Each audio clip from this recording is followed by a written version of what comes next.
बेटा हमारा जिंदगी से हट जोरे बेटा काहे बना ही दुखदायक रे तोरा छोड़बो नहीं जिए लायक करे जहिया बनबो रंगदार से विधायक रे तोरा छोड़बो नहीं जिए लायक करे जहिया बनबो रंगदार से विधायक रे सुधरल पापा के खुदे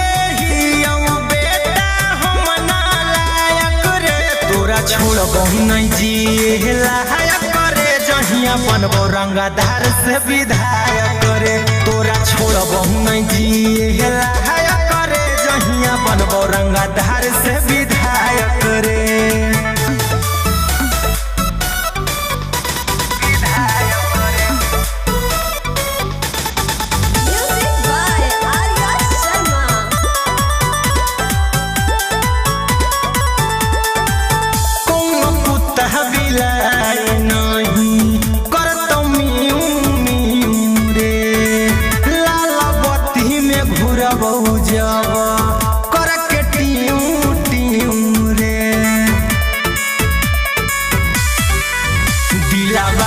के राजा दिले रहियो रे हम अपने अपन जिलावा के से रहियो रे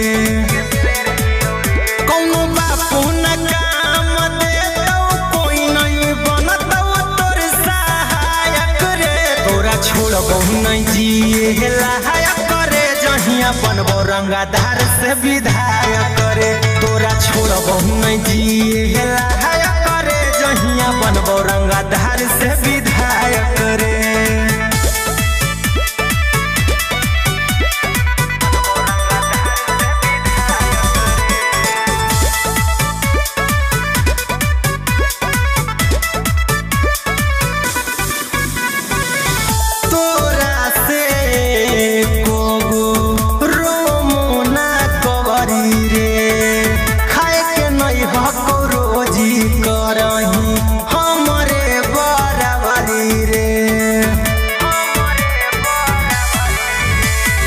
बढ़ैले ही मनमा के नहीं चिन्हो है हीरा कुंदनमा के